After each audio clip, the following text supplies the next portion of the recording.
ચૂંટણી પહેલા કોંગ્રેસને ઝટકો। મોરબી કોંગ્રેસમાં રાજીનામાનો દોર। મહામંત્રી શહેર કોંગ્રેસ પ્રમુખ ચેતન એરવાડિયાનું રાજીનામું। અગાઉ પૂર્વ પ્રમુખ જયંતિ પટેલે પણ આપ્યું હતું રાજીનામું અને ચેતન એરવાડિયા, અશ્વિન વેડજા, પ્રકાશ બાવરવાનું રાજીનામું। કિશોર ચીખલિયા ભાજપમાં જોડાયા હતા।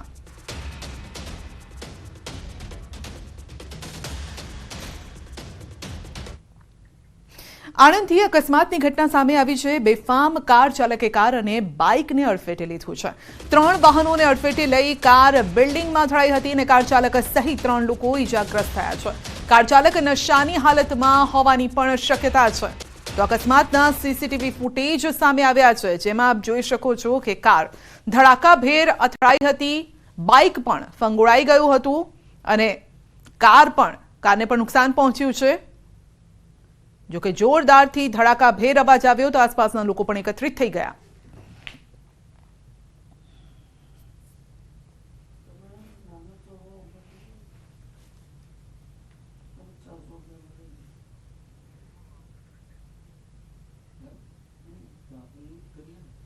તો કાર ચાલક સહિત 3 લોકો ઈજાગ્રસ્ત થયા છે।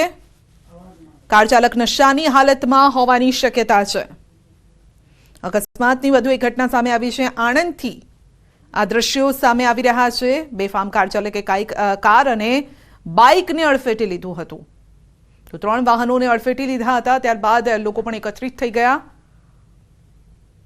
તો મોટો સવાલ હવે એ છે કે એક જે બાબત સામે આવી રહી છે, કાર ચાલક નશાની હાલતમાં હોઈ શકે છે તે પ્રકારની બાબત સામે આવી રહી છે। જો કે પોલીસ આ અંગે તપાસ કરી રહી છે કે શું કાર ચાલક નશાની હાલતમાં કાર હંકારતો હતો, કારણ કે સીધું જ તે બાઇક સાથે અથડાય છે આ કાર અને ત્યારબાદ દિવાલ સાથે અથડાય છે અને થંભી જાય છે।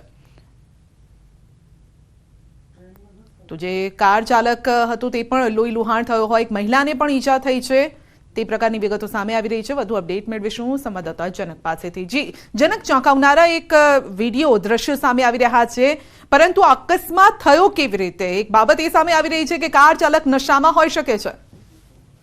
ચોક્કસ સંધ્યા, છેલ્લા 1 મહિનામાં આ લગભગ 9મી ઘટના છે। આણંદના ટાઉન હોલ વિસ્તારમાં એક બેફામ કાર ચાલકે 2 બાઇક ચાલકોને અડફેટે લીધા હતા અને 2 જેટલા લોકોને ગંભીર ઇજાઓ પહોંચાડી હતી। ત્યાં નજીકમાં એક સીસીટીવી કેમેરાની ફૂટેજ છે, જે વિઝ્યુઅલમાં સ્પષ્ટ દેખાય છે કે એક જે દુકાનનો એક વિસ્તાર છે ત્યાં આ રીતે કાર ચાલક એનો સ્ટીરિંગનો કાબુ ગુમાવ્યો હતો। ત્યારબાદ ન્યૂઝ 18 એની સાથે વાત કરવાનો બી પ્રયાસ કર્યો અને એની જે સાથેની વાતચીતમાં સ્પષ્ટ જણાઈ રહ્યું છે કે એની જબાન બોલતી વખતે લડખડાતી હતી, એટલે જાણે એક જે નશો કરીને જે વ્યક્તિ બેઠી હોય અમે જે રીતે વાતચીત કરે એવું સ્પષ્ટ દેખાતું હતું। હાલ તો પોલીસ આ વિશે તપાસ કરી રહી છે અને જે 2 ઘાયલ લોકો હતા એને તાત્કાલિક સારવાર આપવામાં આવી છે। સદનસીબે આ જે કોઈ ઘાયલો છે એને બહુ સામાન્ય ઈજા છે। જી સંધ્યા। જી જનક, આપનો આભાર।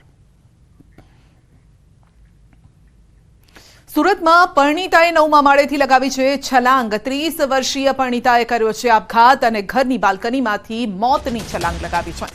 સારવાર દરમિયાન મહિલાનું મોત થયું છે।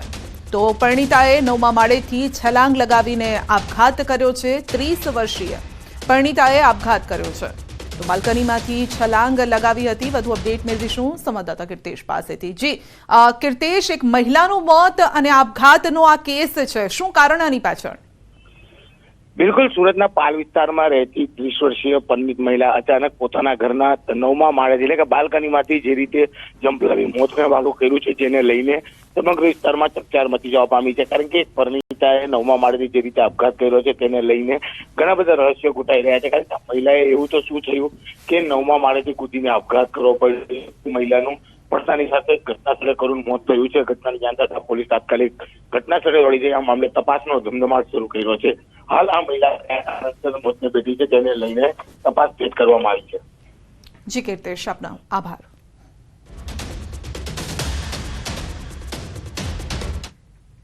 તાપીમાં 10 ગામના આદિવાસીઓએ ધરણા કર્યા છે। કુકરમુંડા સેવા સદન ખાતે ધરણા પર બેઠા છે આદિવાસીઓ। આવાસ, રોજગારી, પાણી, વીજળી મુદ્દે વિરોધ થઈ રહ્યો છે। અગાઉ મામલતદારને તેઓએ આવેદનપત્ર પણ આપ્યું હતું। જોકે અત્યાર સુધી પ્રશ્નોનું નિરાકરણ ન આવતા ભારે રોષ વ્યાપ્યો છે અને જેના કારણે જ તેઓ ધરણા પર બેસી ગયા છે. તેમના પ્રશ્નો છે આવાસ, રોજગારી, પાણી, વીજળી. આ તમામ પ્રશ્નોને લઈને ઘણા લાંબા સમયથી તેઓ ચિંતિત છે. આવેદનપત્ર આપ્યું હોવા છતાં પણ હજુ સુધી તેમના પ્રશ્નોનું નિરાકરણ નથી આવ્યું, જેના કારણે 10 ગામના આદિવાસીઓ ધરણા પર બેઠા છે. જોવાનું રહેશે કે આજે તેમને હવે કયા પ્રકારનો જવાબ આપવામાં આવે છે કે આજે પણ આશ્વાસન જ માત્ર આપવામાં આવે છે. વધુ અપડેટ મેળવીશું સંવાદદાતા હેમંત પાસેથી. જી હેમંત, 10 ગામના જે આદિવાસીઓ છે તે ધરણા પર બેઠા છે. સંજય, ચોક્કસથી જણાવી દઉં કે તાપીના છેવાડાનો આ કુકરમુંડા તાલુકો છે, જેમાં 10 થી વધુ જેટલા ગામો છે, જેમાં વિકાસ હજુ પહોંચ્યો નથી. ખાસ કરીને જે આવાસ, રોજગાર, પાણી અને વીજળી, રોડ રસ્તાને લઈને અનેક વખત ગામ લોકો દ્વારા માંગણીઓ કરવામાં આવી છે અને આવેદનપત્ર પણ આપવામાં આવે છે, છતાં પણ તંત્ર દ્વારા હજુ કોઈ તસ્દી ન લેવાતા ગામ લોકોએ આજે ધરણા પર બેસી ગયા છે અને ઉગ્ર માંગ કરી રહ્યા છે. જી સંજય. જી હેમંત, આપનો આભાર.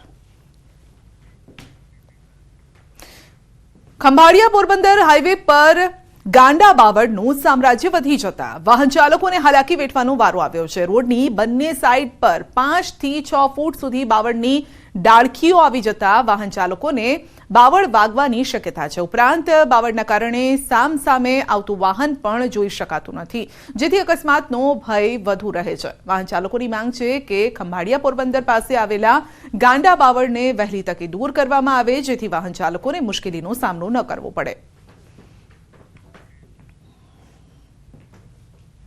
ખંભાળિયા પોરબંદર હાઈવે ઉપર આ ગાંડા બાવર એટલા વધી ગયા છે કે રોડની સાઈડમાં આવી ગયા છે રોડ ઉપર, અને કોઈ વાહનને ઓવર સાઈડ કરવી હોય ને તો અકસ્માત થવાનો ભય રહે છે.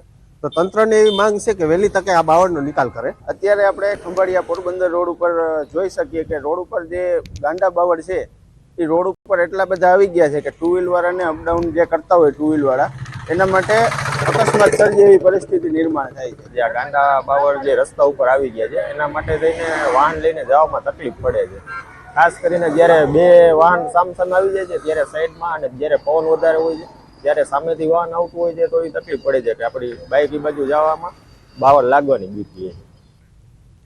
અમદાવાદમાં લાંચીઓ પોલીસ કર્મી પકડાયો છે. રખિયાલમાં એસીબીની ટ્રેપ હતી અને એસઆઈ 1,35,000ની લાંચ લેતા ઝડપાયો છે. 10 લાખની લાંચની માંગ કરી હતી. જુગારમાં જામીન લાયક કેસ કરવા અને પોલીસ સ્ટેશનથી જામીન આપવા માટે માંગ કરી હતી. તો અકબર શાહ દિવાન નામનો એસઆઈ ઝડપાયો છે, જ્યારે કે એક કોન્સ્ટેબલ ફરાર છે.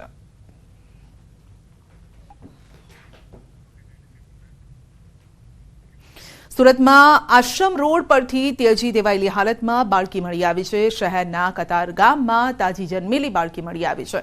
બાળકીનો રડવાનો અવાજ સાંભળતા જ રાહદારીઓની બાળકી પર નજર પડી હતી અને હાલમાં બાળકીને સિવિલ હોસ્પિટલના એનઆઈસીયુમાં દાખલ કરવામાં આવી છે.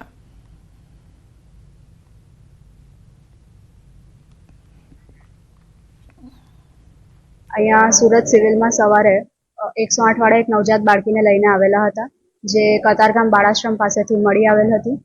બાળકીની સ્થિતિ હાલ સ્ટેબલ છે અને એને આગળ વધુ સારવાર માટે એનઆઈસીયુમાં મોકલવામાં આવી છે અને કતારગામ પોલીસને જાણ કરવામાં આવી છે.